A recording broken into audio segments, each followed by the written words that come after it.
Time Punjabi कहानियां विच तुहाडा सारिਆਂ ਦਾ ਸਵਾਗਤ है। मैं बहुत परेशान बैठा सी, अपनियां मुश्किलों तो उदास बैठा रो रहा सी। मेरे कोल स्कूल दी फीस भी नहीं सी, मैं अपनी माँ तो फीस भी नहीं मंगी। उदों ही मैं अंदर दे लाउड स्पीकर ते अनाउंसमेंट सुनी। मंदिर विच घोषणा की जा रही सी कि नेक जी उस नौजवान नूं 1 लाख रुपए देणगे जो उस दी धी नाल एक रात बिताएगा। मैं सोचा शायद मैं गलत सुन रहा हाँ, मेरे कान खराब हो गए हैं, सुनने विच गलती होई है। मैं दोबारा सुनने की कोशिश की। यह 3 बार जिक्र किया गया सी कि जे कोई नेक दी धी नाल एक रात बिताएगा तो मैं उस नूं 1 लाख रुपए की पूरी रकम देवांगा। इस गल ने मैनू हैरान कर दिता सी। मैं कल्पना भी नहीं कर सकता सी कि नेक जी मंदिर विच कोई ऐलान कर सकते हैं अते ये कह सकते हैं। ये बहुत अजीब गल सी। मैं सोचा शायद मेरे कन्नां विच कोई समस्या है। बाहर आके मैं माँ नूं पुछया कि तुसी भी ये ऐलान सुनिया सी? मैनू लगदा कि मेरे कन्न खराब हन। मेरी माँ ने भी हैरानी नाल मेरे वल देखा अते कहा, बेटा तुसी ये सही सुनिया। मैं भी हैरान सी। नेक जी इस नूं किवें नहीं समझ सकदे? वो भी उस मंदिर विच जिस नूं रब दा घर कहा जांदा है। आखिरकार कोई कारण जरूर होवेगा। नेक जी ने ऐलान करना सी। मैं जाके पुछांगा, जदों सवेरे मंदिर जावांगा तां जरूर पुछांगा, पर मैनू नहीं लगदा कि ये घोषणा मंदिर तो आई है। ये ऐलान किसी ने लाउड स्पीकर राही किया होवेगा, पर मंदिर तो नहीं। मम्मी ठीक है, अजिहा ऐलान स्पीकर राही जरूर होया होवेगा। मंदिर लई चंगी गल नहीं है। जदों असीं मंदिर च पूजा करन लई गए तां पता लगा कि मंदिर चों ही अनाउंसमेंट आ गई सी। हर कोई हैरान अते गुस्से विच सी। उन्हां कहा कि अजिहा कदे नहीं होया कि मंदिर तो अजिहा ऐलान किया गया होवे। फिर मेरी माँ कहन लगी कि आदमी अजिहा क्यों करेगा? मैनू लगदा है कि लोकां नाल मजाक कर रहा है जां ओ किसे जाल विच फसिया होया है। कोई भी बंदा अपनी धी बारे इस तरह की गल नहीं करदा। उस दे मंदिर आउण दा कोई ना कोई कारण जरूर होवेगा। उन्हां ने अपनी बेटी नूं लैके इन्ना वड्डा ऐलान किया है। कौन जानदा है कि उस नूं मदद की लोड़ हो सकती है। वैसे तां नेक जी भी इत्थे नहीं आए। नहीं, असीं मंदिर विच पूजा करन आए हाँ। ਉਹ हमेशा अपने भरावां नाल आउंदा है, पर अज क्यों नहीं आया? ये कह के मम्मी ने मैनू भी मुसीबत विच पा दिता। मैं सोचा कि नेक जी दे घर जाके उन्हां नूं पुछां कि की हो गया है। उन्हां ने इन्ना वड्डा ऐलान कर दिता है। अजिही हालत विच जो कुछ होया तां उस दा भी पता लग जावेगा अते मैं उस नूं रात कट्टण दे अर्थ भी पुछांगा। मैं ये गल दिल विच लैके गया सी, पर मैनू नहीं सी पता कि आउण वाले समय विच ना सिर्फ मैं पुछ सकांगा, सगों हुण मेरी हिम्मत बदल जावेगी। मेरी अजिही हरकत सारी उम्र मेरे लिए तबाही मचाएगी। जदों मैं उत्थे पहुंचा तां 3-4 मुंडे पहलां ही उत्थे खड़े सन। मैं उन्हां नूं देख के हैरान रह गया। मैं पुछया, तुसीं लोग इत्थे क्यों आए हो? उन्हां विचों 2-3 मेरे दोस्त सन। उन्हां ने कहा कि असीं इत्थे इस लई आए हाँ क्योंकि कल शाम नेक जी ने अपनी बेटी दे बारे च ऐलान किया सी। उस नाल रात बिताउण लई तुहानूं 1 लाख रुपया मिलेगा। मैं कहा, तुहानूं लोकां नूं शर्म आउणी चाहीदी है। लोग इहो जिहियां गल्लां करदे हन, इस विच शर्म वाली की गल है? मन्नू ने कहा सी जदों नेक जी ने खुद ही ऐलान कर दिता सी तां सानू शर्म किवें आवे? असी जबरदस्ती उस दे घर नहीं आए। ठीक है, अज उसने इस कारण घर का दरवाजा भी खुला छड्ड दिता है। मैनू पता है कि ऐलान तो बाद कुछ लोग नेक जी दे घर का रास्ता देख लैणगे। रुपए 1 लाख कोई छोटी रकम नहीं है। कि तुसी जानते हो कि कोई व्यक्ति एक छोटा कारोबार 1 लाख रुपए नाल शुरू कर सकता है, तां असीं इस मौके नूं क्यों बर्बाद करांगे? आखिर सानू भी इस पैसे की लोड़ है। असीं भी इत्थे पैसे लई आए हाँ अते ਮੈਨੂੰ ਯਕੀਨ ਹੈ ਕਿ ਤੁਸੀਂ ਵੀ ਇੱਥੇ ਇਸੇ ਕਾਰਨ ਆਏ ਹੋ। ਕੋਈ ਵੀ ਇੰਨਾ ਨੇਕ ਨਹੀਂ ਹੋ ਸਕਦਾ ਕਿ ਕੇਵਲ ਨੇਕ ਜੀ ਦੀ ਹਮਦਰਦੀ ਲਈ ਆਇਆ ਹੈ। ਉਹਨਾਂ ਲੋਕਾਂ ਦੀਆਂ ਗੱਲਾਂ ਸੁਣ ਕੇ ਮੈਂ ਹੈਰਾਨ ਰਹਿ ਗਿਆ। ਤੁਸੀਂ ਵੀ ਸਾਡੇ ਵਾਂਗ ਕਤਾਰ ਵਿੱਚ ਖੜੇ ਹੋ। ਉਸ ਦਾ ਹਾਲ ਚਾਲ ਪੁੱਛ ਛੱਡ ਦਿਓ। ਤੁਸੀਂ ਵੀ ਉਸ ਨਾਲ ਗੱਲ ਕਰੋ ਤਾਂ ਕਿ ਸ਼ਾਇਦ ਉਹ ਤੁਹਾਨੂੰ ਆਪਣੀ ਧੀ ਲਈ ਚੁਣ ਲਵੇ। ਹੋ ਸਕਦਾ ਹੈ ਕਿ ਉਹ ਤੁਹਾਨੂੰ ਪੈਸੇ ਵੀ ਦੇ ਦੇਣ। ਇਸ ਸਮੇਂ ਇੱਥੇ ਬਹੁਤ ਸਾਰੇ ਮੁੰਡੇ ਖੜੇ ਸਨ। ਉਹ ਸਾਰਿਆਂ ਨੂੰ ਨਹੀਂ ਚੁਣਨਗੇ, ਠੀਕ? ਕੌਣ ਜਾਣਦਾ ਹੈ ਉਹ ਤੁਹਾਨੂੰ ਚੁਣ ਸਕਦੇ ਹਨ ਅਤੇ ਸਾਨੂੰ ਛੱਡ ਸਕਦੇ ਹਨ। ਮੈਨੂੰ ਆਪਣੇ ਦੋਸਤਾਂ ਦੀ ਇਹ ਗੱਲ ਚੰਗੀ ਨਹੀਂ ਲੱਗੀ। ਮੈਂ ਸੋਚਿਆ ਕਿ ਨੇਕ ਜੀ ਨੇ ਕਦੇ ਮੇਰੇ ਨਾਲ ਗੱਲ ਵੀ ਨਹੀਂ ਕੀਤੀ।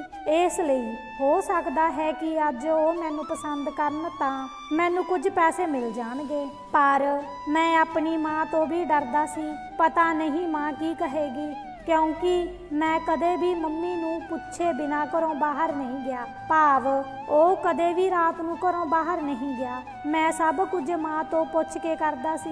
ਜਦੋਂ ਮੈਂ ਸੋਚਿਆ ਕਿ ਇੱਥੇ 1 ਲੱਖ ਰੁਪਏ ਮਿਲਣ ਦੀ ਉਮੀਦ ਹੈ ਤਾਂ ਮੇਰੀ ਮਾਂ ਕਿਸੇ ਵੀ ਤਰ੍ਹਾਂ ਸਹਿਮਤ ਹੋ ਜਾਵੇਗੀ। ਮੈਂ ਉਹਨਾਂ ਮੁੰਡਿਆਂ ਨਾਲ ਲਾਈਨ ਵਿੱਚ ਖੜਾ ਹੋ ਗਿਆ। ਕੁਝ ਦੇਰ ਬਾਅਦ ਨੇਕ ਜੀ ਨੇ ਸਾਨੂੰ ਅੰਦਰ ਬੁਲਾਇਆ। ਉਹ ਉਸ ਇਲਾਕੇ ਦਾ ਸਭ ਤੋਂ ਅਮੀਰ ਆਦਮੀ ਸੀ। ਉਸ ਦੇ ਘਰ ਜਾ ਕੇ ਉਸ ਦੀ ਧੀ ਨੂੰ ਮਿਲੋ। ਇਸ ਆਦਮੀ ਲਈ ਇਹੋ ਜਿਹੀਆਂ ਗੱਲਾਂ ਕਰਨੀਆਂ ਕੋਈ ਔਖੀ ਗੱਲ ਨਹੀਂ ਸੀ, ਕਿਉਂਕਿ ਉਸ ਨੇ ਖੁਦ ਇਸ ਬਾਰੇ ਐਲਾਨ ਕੀਤਾ ਸੀ।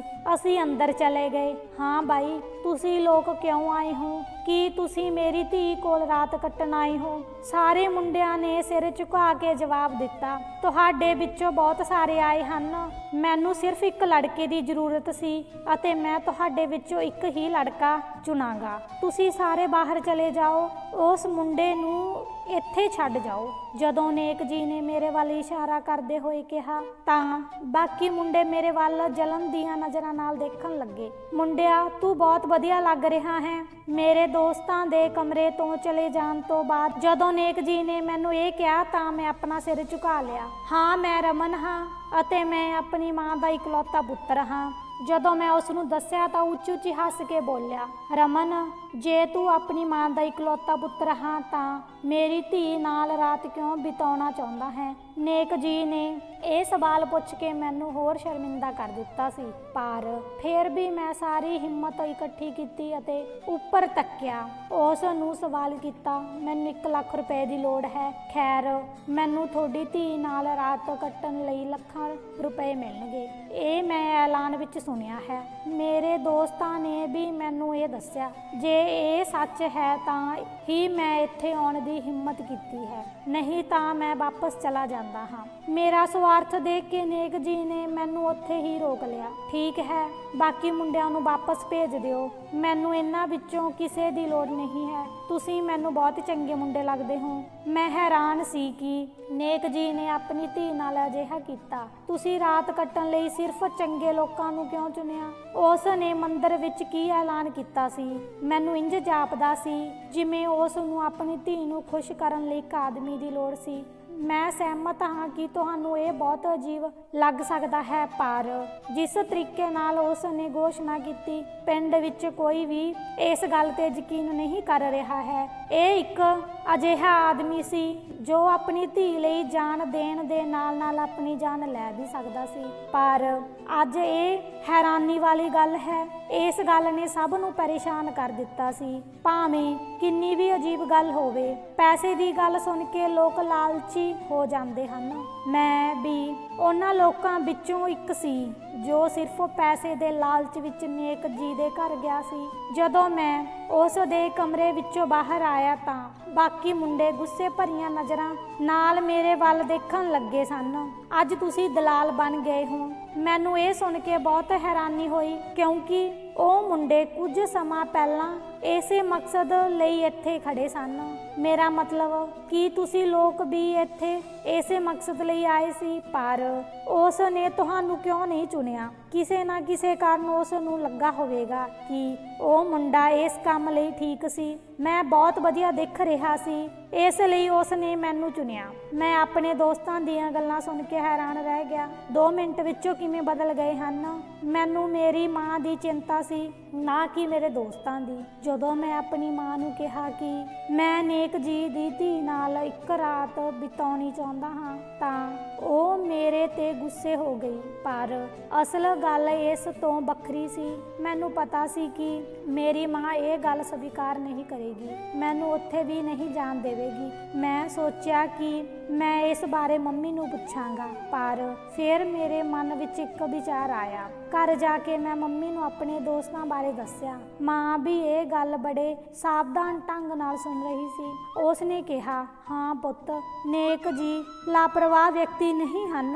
ਉਹ ਕਿਸੇ ਨੂੰ ਵੀ ਮਾੜੇ ਕੰਮ ਲਈ ਪੈਸੇ ਨਹੀਂ ਦੇਣਗੇ। ਉਹਨਾਂ ਦੀ ਕੋਈ ਮਜਬੂਰੀ ਹੋਵੇਗੀ, ਇਸ ਲਈ ਉਹਨਾਂ ਨੇ ਇਹ ਕੰਮ ਸ਼ੁਰੂ ਕੀਤਾ ਹੋਵੇਗਾ। ਪਰ ਜੇ ਤੁਸੀਂ ਉਸ ਕੋਲ ਜਾਂਦੇ ਤਾਂ ਤੁਸੀਂ ਉਸ ਨੂੰ ਪੁੱਛਦੇ। ਕੌਣ ਜਾਣਦਾ ਹੈ ਕਿ ਅਮੀਰ ਪਿਤਾ ਕਿਸ ਤਰ੍ਹਾਂ ਦੀ ਲਾਚਾਰੀ ਵਿੱਚ ਹੈ, ਇਸੇ ਲਈ ਉਹ ਅਜਿਹਾ ਕਰ ਰਿਹਾ ਹੈ। ਜ਼ਰੂਰੀ ਨਹੀਂ ਹੈ ਕਿ ਉਸ ਦੇ ਇਰਾਦੇ ਬੁਰੇ ਹੋ ਸਕਦੇ ਹਨ। ਉਸ ਦੀ ਧੀ ਨਾਲ ਕੁਝ ਗਲਤ ਹੋ ਸਕਦਾ ਹੈ। ਪਾਤਰ ਚੰਗਾ ਨਾ ਹੋਵੇ, ਬਸ ਮਕਸਦ ਚਾਹੀਦਾ ਹੈ। ਮੰਮੀ ਦੀਆਂ ਗੱਲਾਂ ਸੁਣ ਕੇ ਮੇਰਾ ਮਨ ਬਦਲ ਗਿਆ ਸੀ।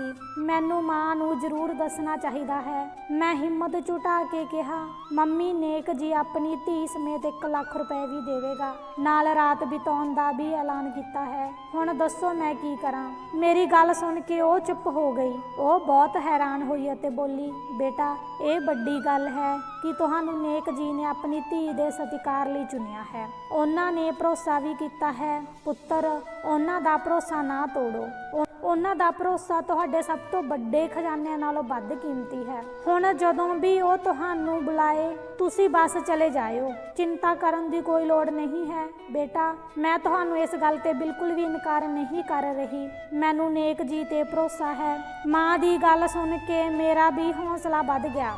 ਮੈਂ ਜੋ ਇਹ ਕੰਮ ਕਰਨ ਤੋਂ ਡਰਦਾ ਸੀ, ਹੁਣ ਇਹ ਕੰਮ ਕਰਨ ਲਈ ਉਤਸ਼ਾਹਿਤ ਹੋ ਰਿਹਾ ਸੀ। ਮਾਂ ਨੇ ਮੈਨੂੰ ਦਿਲਾਸਾ ਦਿੱਤਾ, ਪੁੱਤਰ, ਭਾਵੇਂ ਕੁਝ ਵੀ ਹੋ ਜਾਵੇ, ਤੁਸੀਂ ਨੇਕ ਜੀ ਤੇ ਸ਼ੱਕ ਨਹੀਂ ਕਰ ਸਕਦੇ। ਸਾਨੂੰ ਉਸ ਦੀ ਮਦਦ ਕਰਨੀ ਚਾਹੀਦੀ ਹੈ। ਨੇਕ ਜੀ ਨੇ ਮੈਨੂੰ ਸ਼ੁੱਕਰਵਾਰ ਨੂੰ ਆਉਣ ਲਈ ਕਿਹਾ ਸੀ। ਉਸ ਨੇ ਕਿਹਾ ਕਿ ਰਾਤ ਕੱਟਣ ਤੋਂ ਪਹਿਲਾਂ ਤੁਹਾਨੂੰ ਪੂਰਾ ਦਿਨ ਇੱਥੇ ਰਹਿਣਾ ਪਵੇਗਾ। ਮੈਂ ਸੋਚ ਰਿਹਾ ਸੀ ਕਿ ਰਾਤ ਨੂੰ ਉਹ ਮੈਨੂੰ ਕੀ ਕਹਿਣਗੇ। ਉਹ ਕਿਹੜੀ ਚੀਜ਼ ਹੈ ਜਿਸ ਲਈ ਉਹਨਾਂ ਨੇ ਮੈਨੂੰ 1 ਲੱਖ ਰੁਪਏ ਦੇਣੇ ਸਨ। ਮੈਂ ਸੋਚਿਆ, ਜੇ ਕੋਈ ਮੈਨੂੰ ਪੈਸੇ ਦੇਣ ਤੋਂ ਇਨਕਾਰ ਕਰਦਾ ਹੈ ਤਾਂ ਮੈਂ ਕੀ ਕਰਾਂਗਾ। ਮੈਂ ਸੋਚਿਆ ਕਿ ਸ਼ੁੱਕਰਵਾਰ ਸਵੇਰੇ ਜਾ ਕੇ ਨੇਕ ਜੀ ਨਾਲ ਗੱਲ ਕਰਾਂਗਾ। ਜੇਕਰ ਤੁਸੀਂ ਇਸ ਤੋਂ ਬਾਅਦ ਮੈਨੂੰ ਪੈਸੇ ਨਹੀਂ ਦਿੱਤੇ ਤਾਂ ਕੀ ਹੋਵੇਗਾ, ਕਿਉਂਕਿ ਮੈਂ ਨਹੀਂ ਚਾਹੁੰਦਾ ਕਿ ਖਾਨ ਪੂਰੇ ਪਿੰਡ ਦੇ ਸਾਹਮਣੇ ਮੇਰੀ ਇੱਜ਼ਤ ਖਰਾਬ ਕਰੇ ਅਤੇ ਉਹ ਕਹਿਣਗੇ ਕਿ ਇੰਨੇ ਸਸਤੇ ਕੰਮ ਲਈ 1 ਲੱਖ ਰੁਪਏ ਲੈ ਰਿਹਾ ਹਾਂ। ਭਾਵ ਇੱਕ ਔਰਤ ਦੇ ਕਮਰੇ ਵਿੱਚ ਰਾਤ ਕੱਟਣ ਲਈ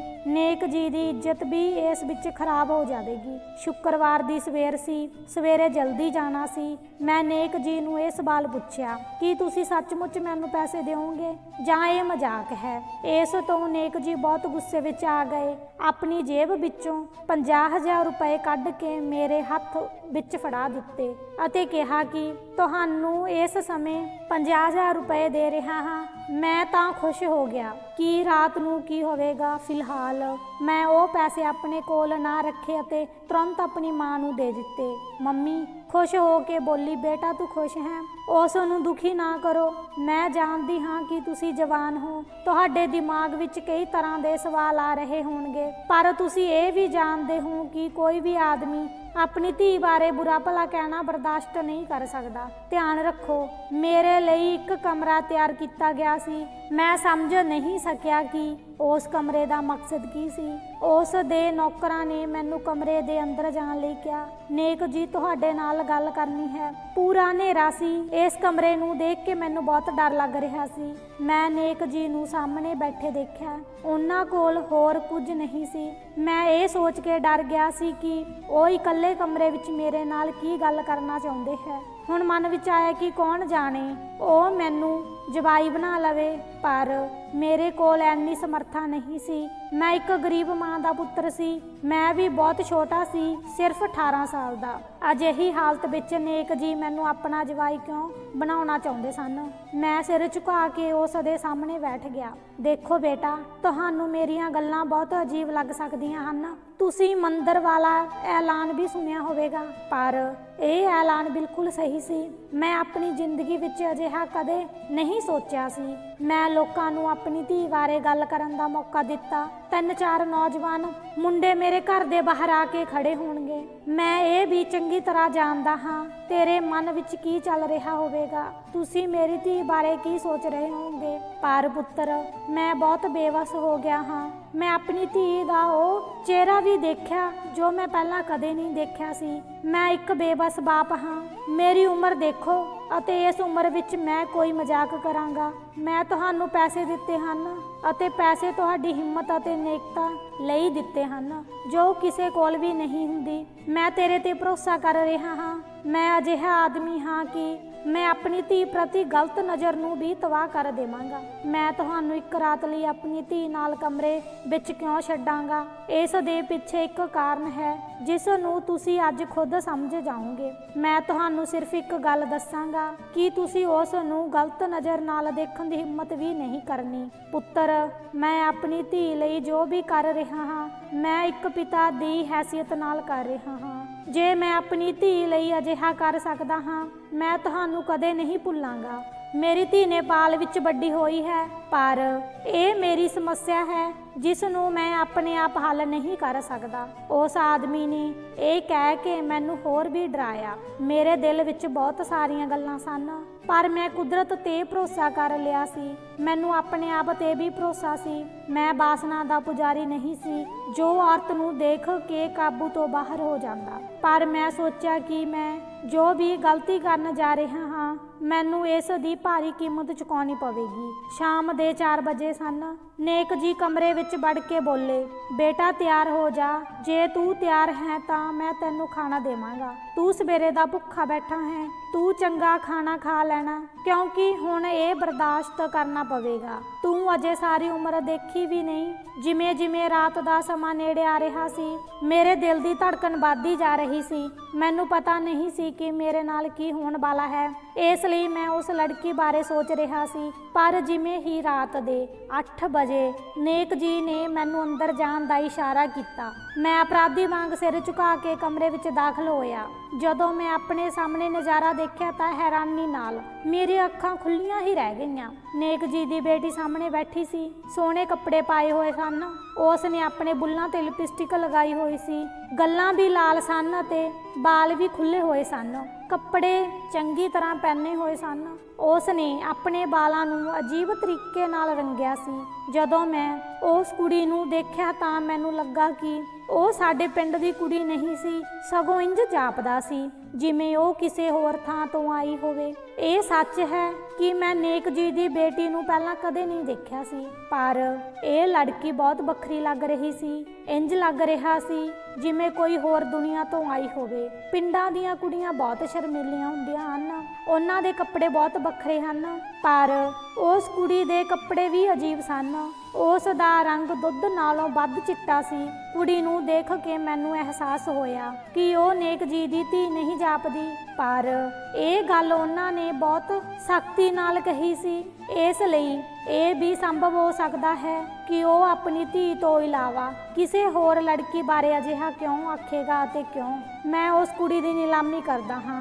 ਉਹ ਤੁਹਾਡੇ ਨਕਸ਼ੇ ਕਦਮਾਂ ਤੇ ਚੱਲ ਕੇ ਮੇਰੇ ਵੱਲ ਆਉਣ ਲੱਗੀ। ਮੈਂ ਪਿੰਡ ਦਾ ਮੁੰਡਾ ਸੀ। ਪਿੰਡ ਦੇ ਮੁੰਡਿਆਂ ਨੂੰ ਵੈਸੇ ਵੀ ਇਹਨਾਂ ਗੱਲਾਂ ਬਾਰੇ ਬਹੁਤਾ ਨਹੀਂ ਪਤਾ। ਮੈਂ ਸ਼ਰਮੀਲਾ ਜਵਾਨ ਸੀ ਅਤੇ ਸਿਰ ਝੁਕਾ ਕੇ ਬੈਠਾ ਰਿਹਾ। ਉਹ ਮੇਰੇ ਨੇੜੇ ਆ ਕੇ ਚਲੀ ਗਈ। ਉਸ ਨੇ ਕਮਰੇ ਦਾ ਦਰਵਾਜ਼ਾ ਬੰਦ ਕਰ ਦਿੱਤਾ। ਮੈਂ ਹੈਰਾਨ ਅਤੇ ਚਿੰਤਿਤ ਉਸ ਵੱਲ ਦੇਖਣ ਲੱਗਾ। ਇਹ ਸੰਭਵ ਨਹੀਂ ਹੋ ਸਕਦਾ, ਮੈਂ ਇਹੀ ਸੋਚ ਰਿਹਾ ਸੀ ਜਦੋਂ ਮੈਂ ਦਰਵਾਜ਼ਾ ਬੰਦ ਹੋਣ ਦੀ ਆਵਾਜ਼ ਸੁਣੀ। ਪਿੱਛੇ ਤੋਂ ਨੇਕ ਜੀ ਦੀਆਂ ਚੀਕਾਂ ਵੀ ਸੁਣਾਈ ਦਿੱਤੀਆਂ, ਰਮਨ ਦਰਵਾਜ਼ਾ ਖੁੱਲ੍ਹਾ ਰੱਖੋ ਤਾਂ ਜੋ ਮੈਂ ਦਰਵਾਜ਼ਾ ਖੋਲ੍ਹ ਕੇ ਅੰਦਰ ਆ ਸਕਾਂ। ਰੱਬ ਦਾ ਵਾਸਤਾ ਬੇਟੀ ਅਜਿਹਾ ਨਾ ਕਰੋ। ਬਾਹਰ ਬੁੱਢੇ ਨੇਕ ਜੀ ਦੀ ਆਵਾਜ਼ ਸੁਣ ਕੇ ਮੈਂ ਸੋਚਿਆ ਕਿ ਇਹ ਉਹਨਾਂ ਦੀ ਧੀ ਹੈ। ਇੰਨਾ ਵੱਡਾ ਡਰਾਮਾ ਰਚਣ ਦਾ ਕੀ ਮਕਸਦ ਹੋਵੇਗਾ ਜਦੋਂ ਕਿ ਉਹ ਮੈਨੂੰ ਪੈਸੇ ਵੀ ਦੇ ਰਿਹਾ ਸੀ।